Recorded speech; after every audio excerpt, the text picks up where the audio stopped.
Olá, tudo bem? Espero que sim. Vamos para a nossa leitura bíblica. Evangelho de Lucas, capítulo 10. Jesus envia seus discípulos. Depois disso, o Senhor escolheu outros 72 discípulos e os enviou adiante, 2 a 2, às cidades e aos lugares que ele planejava visitar.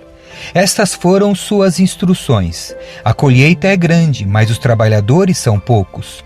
Orem ao Senhor da colheita e peçam que Ele envie mais trabalhadores para seus campos. Agora vão e lembrem-se de que eu os envio como cordeiros no meio de lobos. Não levem dinheiro algum, nem bolsa de viagem, nem um par de sandálias extras. E não se detenham para cumprimentar ninguém pelo caminho. Quando entrarem numa casa, digam primeiro que a paz de Deus esteja nesta casa. Se os que vivem ali forem gente de paz, a bênção permanecerá. Se não forem, a bênção voltará a vocês. Permaneçam naquela casa e comam e bebam o que lhes derem, pois quem trabalha merece seu salário. Não fiquem mudando de casa em casa. Quando entrarem numa cidade e ela os receber bem, comam o que lhes oferecerem. Curem os enfermos e digam-lhes: agora o reino de Deus chegou até vocês. Mas, se uma cidade se recusar a recebê-los, saiam pelas ruas e digam: limpamos de nossos pés até o pó desta cidade em sinal de reprovação, e saibam disto, o reino de Deus chegou. Eu lhes garanto que, no dia do juízo, até Sodoma será tratada com menos rigor que aquela cidade. Que aflição as espera, Corazim e Betsaida, porque se nas cidades de Tiro e Sidom tivessem sido realizados os milagres que realizei em vocês, há muito tempo seus habitantes teriam se arrependido e demonstrado isto vestindo panos de saco e jogando cinzas sobre a cabeça. Eu lhes digo que, no dia do juízo, Tiro e Sidom serão tratadas com menos rigor que vocês. E você, Cafarnaum, será elevada até o céu? Não, descerá até o lugar dos mortos. Então ele disse aos discípulos: quem aceita a sua mensagem também me aceita, e quem os rejeita também me rejeita, e quem me rejeita também rejeita aquele que me enviou. Quando os 72 discípulos voltaram, relataram com alegria: Senhor, até os demônios nos obedecem pela sua autoridade. Então ele lhes disse: vi Satanás caindo do céu como um relâmpago. Eu lhes dei autoridade para pisarem sobre cobras e escorpiões e sobre todo o poder do inimigo, nada lhes causará dano. Mas não se alegrem porque os espíritos impuros lhes obedecem. Alegrem-se porque seus nomes estão registrados no céu. Jesus agradece ao Pai. Naquele momento, Jesus foi tomado da alegria do Espírito Santo e disse: Pai, Senhor dos céus e da terra, eu te agradeço porque escondeste essas coisas dos que se consideram sábios e inteligentes e as revelaste aos que são como crianças. Sim, Pai, foi do teu agrado fazê-lo assim. Meu Pai me confiou todas as coisas. Ninguém conhece verdadeiramente o Filho a não ser o Pai, e ninguém conhece verdadeiramente o Pai a não ser o Filho e aqueles a quem o Filho escolhe revelá-lo. Então, em particular, ele se voltou para os discípulos e disse: felizes os olhos que veem o que vocês viram. Eu lhes digo, muitos profetas e reis desejaram ver o que vocês têm visto e ouvir o que vocês têm ouvido, mas não puderam. O mandamento mais importante. Certo dia, um especialista da lei se levantou para pôr Jesus à prova com esta pergunta: Mestre, o que preciso fazer para herdar a vida eterna? Jesus respondeu: O que diz a lei de Moisés? Como você a entende? O homem respondeu: ame o Senhor seu Deus de todo o seu coração, de toda a sua alma, de toda a sua força e de toda a sua mente, e ame o seu próximo como a si mesmo. Está correto, disse Jesus. Faça isto e você viverá. A parábola do bom samaritano. O homem, porém, querendo justificar suas ações, perguntou a Jesus: e quem é o meu próximo? Jesus respondeu com uma história. Certo homem descia de Jerusalém a Jericó quando foi atacado por bandidos. Eles lhe tiraram as roupas, o espancaram e o deixaram quase morto à beira da estrada. Por acaso descia por ali um sacerdote. Quando viu o homem caído, atravessou para o outro lado da estrada. Um levita fazia o mesmo caminho e viu o homem caído, mas também atravessou e passou longe. Então veio um samaritano e, ao ver o homem, teve compaixão dele.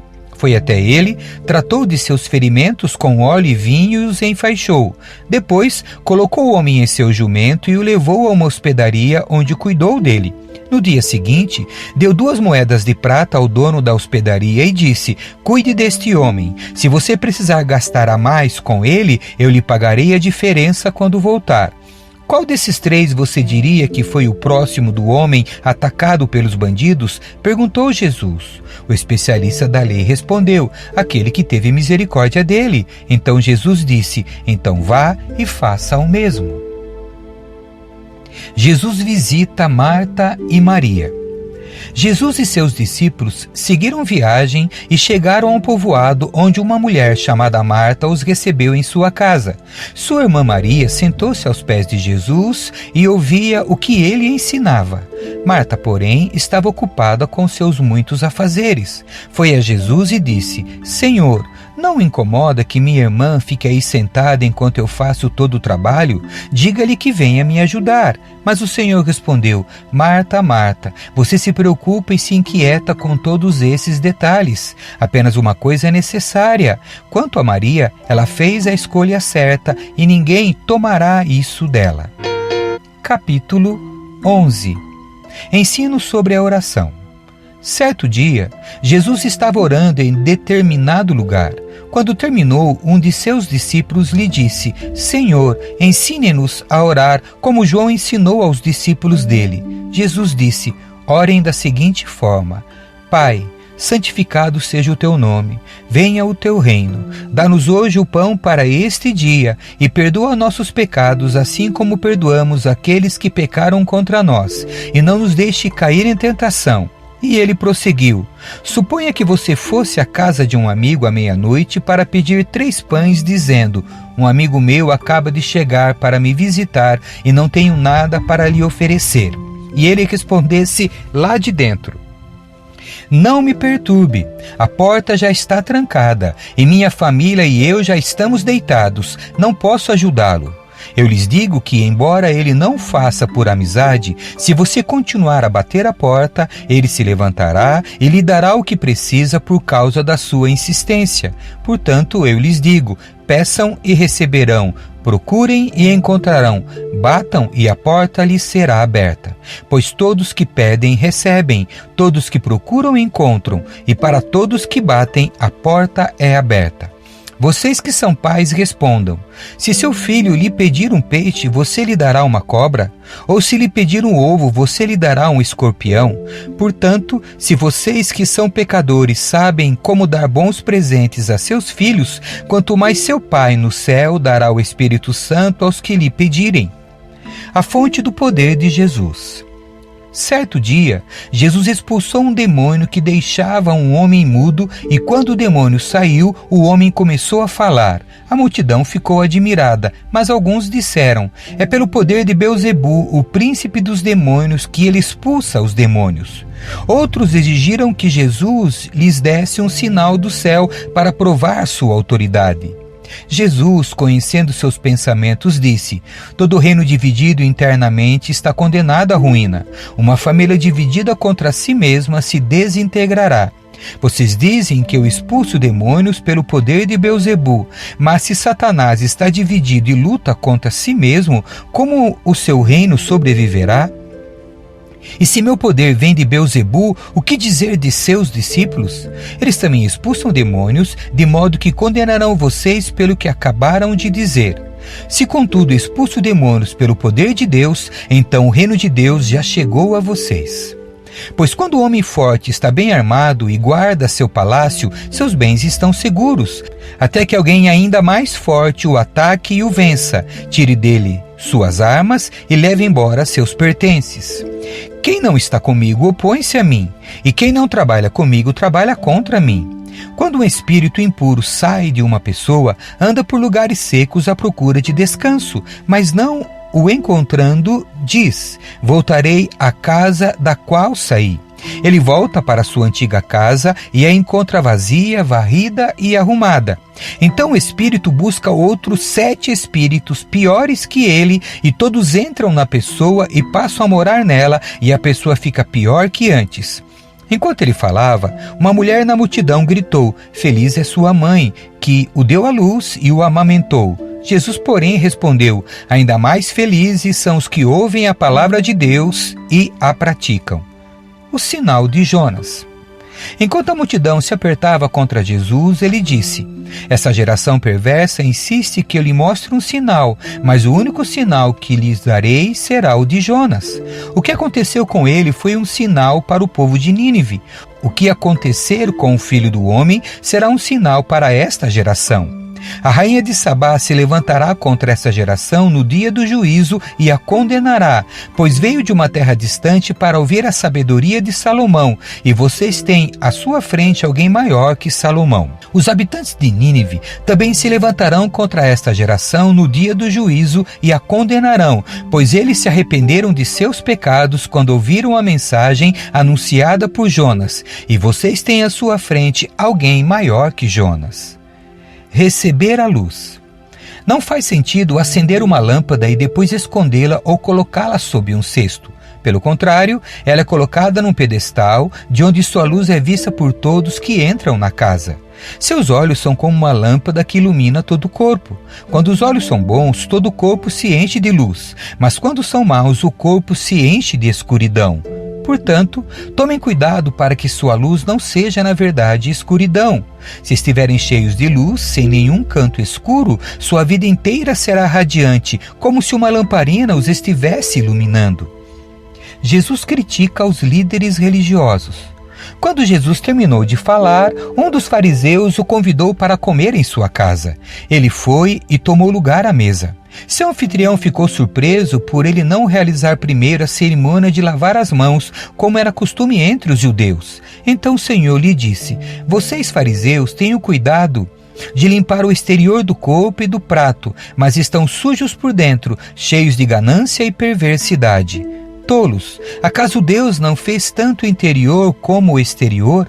Portanto, limpem o interior dando ofertas aos necessitados e ficarão limpos por completo. Que aflição os espera, fariseus? Vocês têm o cuidado de dar o dízimo da hortelã, da arruda e de todas as ervas, mas negligenciam a justiça e o amor de Deus. Sim, vocês deviam fazer essas coisas, mas sem descuidar das mais importantes. Que aflição os espera, fariseus? Pois gostam de sentar-se nos lugares de honra nas sinagogas e de receber saudações respeitosas enquanto andam pelas praças. Sim, que aflição os espera, pois são como túmulos escondidos. As pessoas passam por cima deles sem saber onde estão pisando. Então o especialista da lei disse: "Mestre, o Senhor insultou também a nós com o que acabou de dizer." Jesus respondeu: "Sim, que aflição também os espera, especialistas da lei, pois oprimem as pessoas com exigências insuportáveis e não movem um dedo sequer para aliviar seus fardos.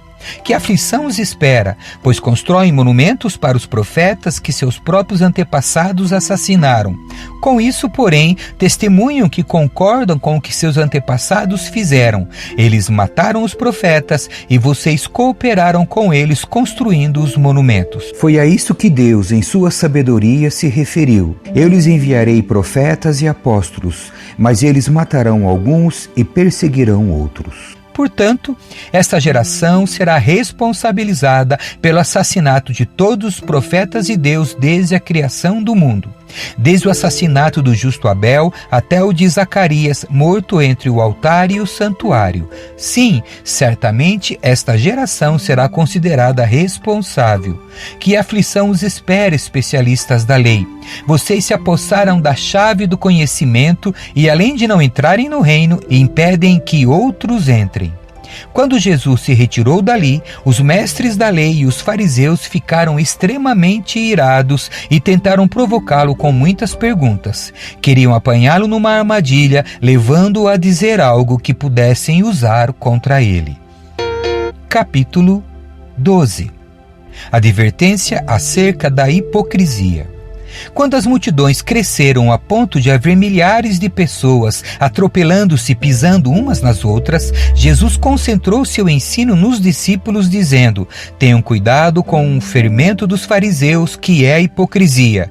Virá o dia em que tudo que está encoberto será revelado e tudo que é secreto será divulgado. O que vocês disseram no escuro será ouvido às claras, e o que conversaram a portas fechadas será proclamado dos telhados. Meus amigos, não tenham medo daqueles que matam o corpo. Depois disso, nada mais podem lhes fazer. Mas eu lhes direi a quem devem temer. Temam a Deus, que tem o poder de matar e lançar no inferno. Sim, a esse vocês devem temer. Qual é o preço de 5 pardais? 2 moedas de cobre? E, no entanto, Deus não se esquece de nenhum deles. Até os cabelos de sua cabeça estão todos contados. Portanto, não tenham medo. Vocês são muito mais valiosos que um bando inteiro de pardais. Eu lhes digo a verdade. Quem me reconhecer aqui diante das pessoas, o Filho do Homem o reconhecerá na presença dos anjos de Deus. Mas quem me negar aqui será negado diante dos anjos de Deus. Quem falar contra o Filho do Homem será perdoado, mas quem blasfemar contra o Espírito Santo não será perdoado. Quando vocês forem julgados nas sinagogas e diante dos governantes e das autoridades, não se preocupem com o modo como se defenderão, nem com o que dirão, pois o Espírito Santo naquele momento lhes dará as palavras certas. A parábola do rico insensato. Então alguém da multidão gritou: Mestre, por favor, diga a meu irmão que divida comigo a herança de meu pai. Jesus respondeu: Amigo, quem me pôs como juiz sobre vocês para decidir essas coisas? Em seguida disse: Cuidado, guardem-se de todo tipo de ganância. A vida de uma pessoa não é definida pela quantidade de seus bens. Então lhes contou uma parábola. Um homem rico tinha uma propriedade fértil que produziu boas colheitas. Pensou consigo: o que devo fazer? Não tem espaço para toda a minha colheita. Por fim disse: Já sei.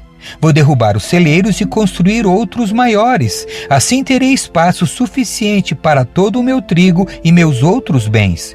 Então direi a mim mesmo: Amigo, você guardou o suficiente para muitos anos. Agora descanse, coma, beba e alegre-se. Mas Deus lhe disse: Louco, você morrerá esta noite. E então quem ficará com o fruto do seu trabalho? Sim, é loucura acumular riquezas terrenas e não ser rico para com Deus. Ensino sobre o dinheiro e bens. Então, voltando-se para seus discípulos, Jesus disse: Por isso eu lhes digo que não se preocupem com a vida diária, se terão o suficiente para comer, ou com o corpo, se terão o suficiente para vestir. Pois a vida é mais que comida e o corpo é mais que roupa. Observem os corvos. Eles não plantam, nem colhem, nem guardam comida em celeiros, pois Deus os alimenta. E vocês valem muito mais que qualquer pássaro. Qual de vocês, por mais preocupado que esteja, pode acrescentar ao menos 1 hora à sua vida? E, se não podem fazer uma coisa tão pequena, de que adianta se preocupar com as maiores? Observem como crescem os lírios. Não trabalham nem fazem suas roupas, e no entanto nem Salomão em toda a sua glória se vestiu como eles. E se Deus veste com tamanha beleza as flores que hoje estão aqui e amanhã são lançadas ao fogo, não será muito mais generoso com vocês, gente de pequena fé? Não se quietem com o que comer e o que beber. Não se preocupem com essas coisas. Elas ocupam os pensamentos dos pagãos de todo o mundo, mas seu Pai já sabe do que vocês precisam. Busquem acima de tudo o reino de Deus, e todas essas coisas lhes serão dadas. Não tenham medo, pequeno rebanho, pois seu Pai tem grande alegria em lhes dar o reino. Vendam seus bens e deem aos necessitados. Com isso, ajuntarão tesouros no céu, e as bolsas no céu não se desgastam nem se desfazem. Seu tesouro estará seguro, nenhum ladrão o roubará e nenhuma traça o destruirá. Onde seu tesouro estiver, ali também estará seu coração. Estejam preparados para a vinda do Senhor. Estejam vestidos, pronto para servir, e mantenham suas lâmpadas acesas, como se esperassem o seu Senhor voltar do banquete de casamento.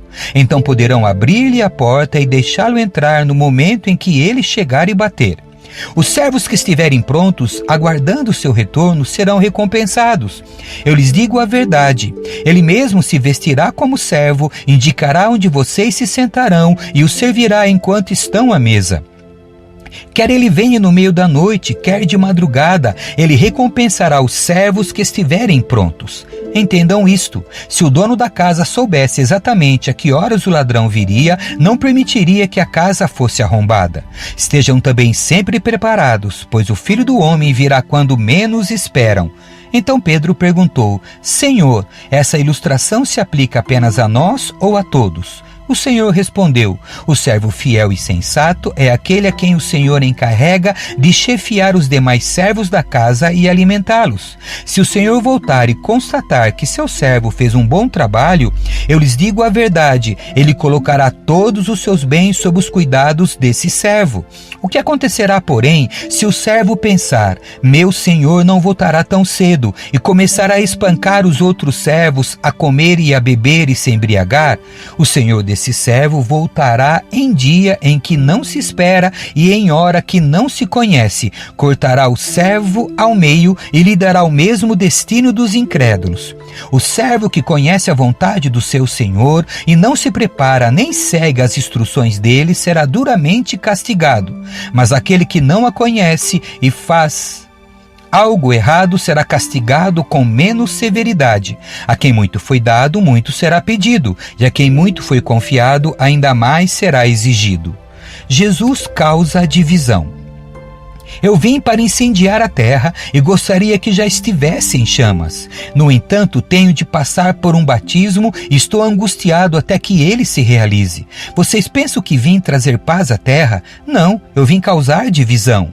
De agora em diante, numa mesma casa, 5 pessoas estarão divididas, 3 contra 2 e 2 contra 3.